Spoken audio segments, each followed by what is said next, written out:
Hey there, I'm Robbie Lagoon, and today we're going to rob Konpeki Plaza. But this time, we're taking the scenic route. So put on your nicest corpo suit. Yeah, I look good in everything. This is NoClip Nomad. If you've played Cyberpunk 2077, you'll probably remember the Heist. If you haven't played it, you should probably go do that first. It's great. You should play it. Are you back? Wonderful. So, Evelyn Parker hires Dexter DeShawn to steal prototype biochip from Yorinobu Arasaka. Dex hires Jackie and V. V and Jackie stroll through the front door of Konpeki Plaza pretending to be owns dealers, check into the hotel, release the flathead, travel up to the penthouse and steal the relic. Saburo Arasaka unexpectedly arrives. Yorinobu murders him. The job goes completely sideways, and Vig and Jackie spend the next 20 minutes desperately trying to avoid becoming a piece of abstract decoration on Konpeki's fancy walls. Jackie dies, Dex shoots V, the relic brings V back to life, and only then do we get the opening title card. It's one of the most important sequences in the entire game, and because of that, I would expect CD Projekt Red to have iterated on it. A lot. Levels change constantly during development. Rooms move, routes get shorter, encounters disappear, entire mechanics can get cut because somebody discovers that having the player spend 45 minutes crawling through ventilation shafts is, technically speaking, not fun. So armed with free cam tools, some game files, and deeply concerning amount of cut dialogue, I've been trying to work out what the heist might have looked like before we got the version in the final game. First, we need to understand the building.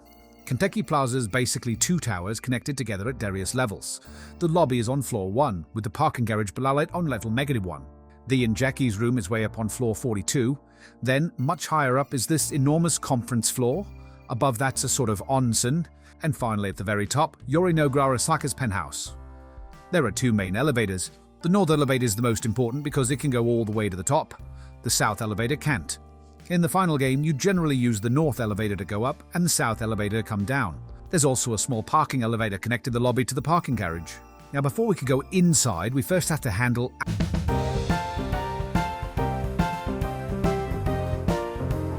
This is the outside of Konpeki Plaza, and there's a lot out here that you never use. There's this completely furnished outdoor bar, seating, lighting, landscaping, zen gardens, and this enormous marble staircase leading straight down toward the water. And in the final game, nothing happens here.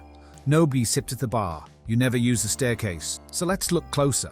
One would use a mod called World Builder by cyberpunk modding legend Keanu Reeves. There's amazing tours. We look at individual entities, 3D meshes, areas, and objects, what Red Engine calls nodes.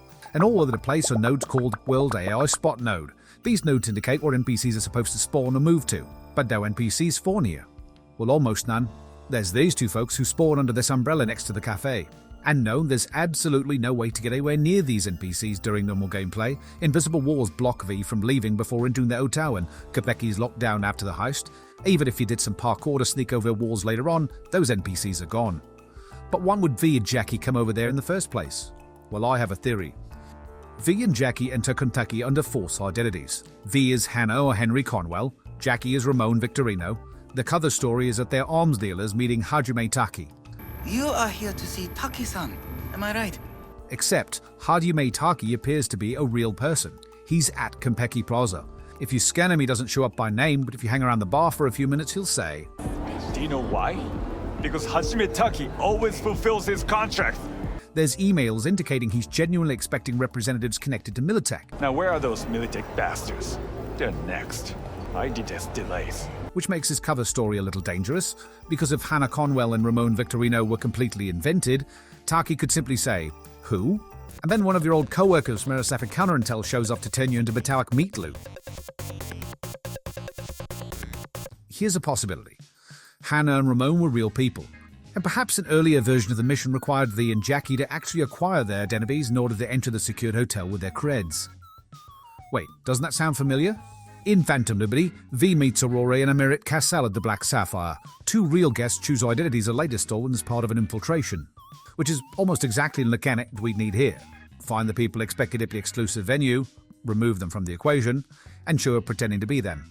That doesn't mean CD Projekt Red recycled or deleted Konpeki Quest, but Phantom Liberty has a funny habit of revisiting ideas from Cyberpunk's earlier development. So if these people were actual guests, then this unused outdoor social area suddenly becomes an interesting place to put them. So, back to a heist. Using their newly stolen identities, V and Jackie enter the hotel, bring the flathead upstairs, and T-Bub discovers that Konpeki's resident netrunner, the dweller, is isolated from the rest of the network. So V has to navigate the flathead around to where the dweller is. According to some craft dialogue segments, there's a security guard blocking the flathead's route, and T-Bug's solution is to fabricate an emergency.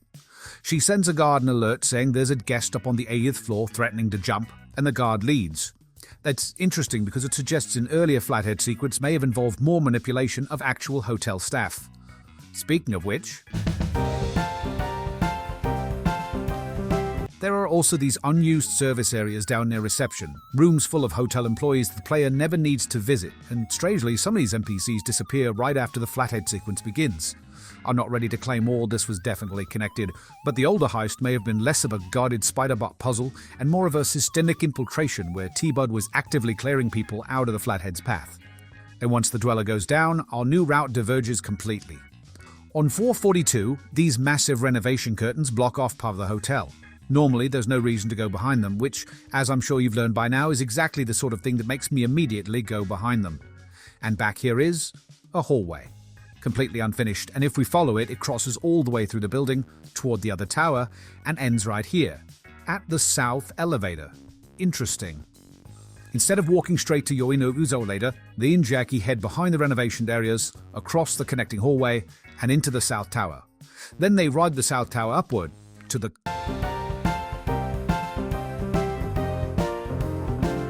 And this is where things get weird.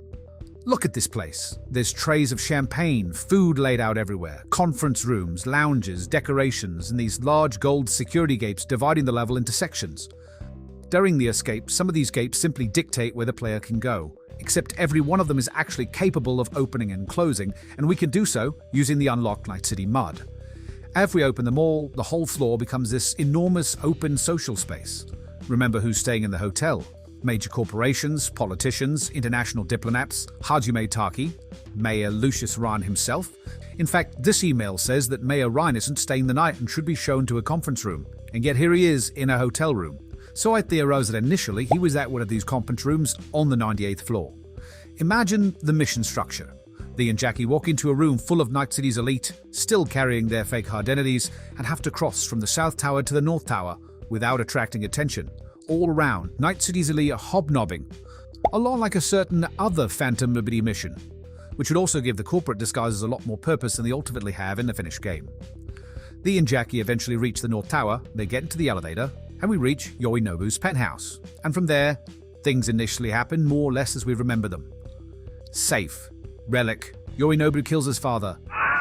Hotel lockdown. Everybody panic. Need you to get us out of here, now! And then it gets even weirder. Cutscene descriptions say V and Jackie enter an apartment next door to Yorinobu's. The dialogue describes them getting inside, realizing it's empty, and approaching a door leading out toward a hotel corridor. In other words, the penthouse itself may have once had a completely different layout. In any case, V and Jackie climb a ladder to get to the roof undetected. There's guards, there's drones, there's Levi. Yadis and drones move around them, they get shot at, and they have no choice but to jump. They land in this familiar maintenance area. Notably, the biochip case is not damaged here, meaning Jackie's got to carry the case around with him for a while. Jackie's still injured though, so he shoots up an air high bow and the two walk out into the onsen. This pane glass window, however, would have had a sliding door on it like the one in the penthouse suite. It's locked, so he breaks it open. In fact, some dialogue about this damaged door made its way into the final game. Did you check the Zen rooms? Yes, all clear. Nothing strange, out of the ordinary. Well, the doors to the terrace are damaged. Then take another look. All instructions given by They clamber out into this second ledge and sneak along it to this. This terrace is outside the playable area, and I think it might be one of the most important pieces of this entire puzzle, because from this terrace there's at least 3 different routes the player can take. First, there's a route you take normally, down the stairs and around the corner and out into the conference corridor. But say you want to be sneakier, you might jump over this ledge or to this garden protrusion below. The doorway between V and the elevator is broken. You can even see the developers put a visual sparking effect on this door to show it's no good. Sylvie scampers along the grassy ledge to the other side. This gold gate is closed, so V is forced into the exhibition hall. Once on the other side, V goes through to the middle area to reach the other side where the elevator is. There's another lowered gate between V and the elevator, so they head into the café. There's some dialogue from Arasaka Security here where they pound on the door too that made its way into the game. Someone in there? Security! Open up! Though in the final version they're threatening an empty room, which is kind of weird. Unfortunately, the north elevator's shut down, so V'll have to head to the other one. V backtracked past the cafe to this wedge where there's a door decorated with tools, a white sheet, and other maintenance-related props. Behind that door is a ladder that V and Jackie can climb to get to the south side terrace. From here, there's two routes. This open window leads to a conference room right where the squad commander by the access key is. You could drop down and subdue him, but that's what they call the crapshoot. It starts a firefight. So maybe you head a little further down the terrace and around this corner, where a different window drops into a utility room and... But this utility room is one detail that really bothers me. There's a desk lamp. The player cannot normally enter the room. The player cannot normally even see the room. But during the heist escape, this lamp turns on. But that's a very strange thing to bother doing for somewhere nobody's supposed to be. And then we find cut dialogue apparently placing Jackie in a utility area, where he uses air hypo to keep himself moving. Whichever way you choose, you emerge back onto the conference floor. Oh yes, the elevator. We still need to get the key from the squad commander. Well, we'll just sneak around and... So as it turns out, the squad commander has a special script that completely ignores players' sneaking, cover, and invisibility. Even if I use the console to make V completely undetectable, the squad commander still automatically gets alerted as soon as you enter the area. Because in this firefight, the case gets damaged, and here, in this elevator going down, Jackie stops the relic. Del Padre, del Hijo, y del Espíritu Santo. Amen. Down they go to the lobby. From there, parking garage, Delamain, we know the rest. That is one hell of a heist. Now, before anybody goes running on Reddit with the title, Robbie Lagoon confirms original Cyberpunk heist found, CDPR destroyed, developers swear off Beans, Cyberpunk 2 cancelled. I want to be extremely clear. I do not think every one of these pieces necessarily belonged to the exact same version of the mission. In fact, I think they probably didn't. The game files contain contradictions. Old scene descriptions don't always match their own dialogue, there's locations mentioned that no longer exist, there's multiple versions of escape scenes, and that's exactly what you'd expect from a quest that was revised again, and again, and again through years of development. It's archaeology, pieces of several Konpeki Plazas layered on top of each other. And I think that tells us something much more interesting than simply finding a deleted hallway. Because look at what the final developers did. After being optimized and tweaked and molded to perfection, what remains is an extremely, beautifully controlled sequence.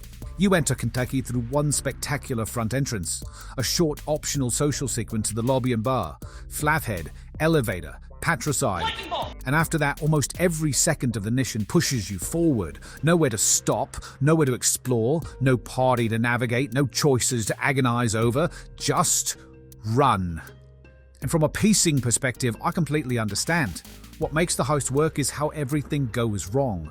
The thinnest version gets you to the tipping point faster, and once that happens, it never lets the tension drop. It's easy to assume that something got cut due to lack of time or because it wasn't good, but sometimes things are removed because they were good things in the wrong places. They just needed to find a better place to shine. Sometimes you spend weeks building a gorgeous room and then discover your level is better off without it. Sometimes the greatest sacrifice is a perfectly good utility closet. We'll remember you. There's still more pieces I haven't been able to place. Quest files contain names like optional platform, cooling cycle, weapons depot, security gear, janitor killed, and a particularly ominous Jackie takes over. Or how this screen shows this skull symbol after the heist is over when no one can see it. Which means Konpeki Plaza probably isn't done giving up its secrets, so if you happen to know anything about these, or if you found something else weird hiding inside the hotel, please let me know. Well, it's another mystery partially shelled, so it's back to the pantry for me. For more exploration of Cyberpunk and other games, please consider liking and subscribing. Big thanks to everyone supporting the Patreon, and as always, on Robbing the Goom, thanks for watching.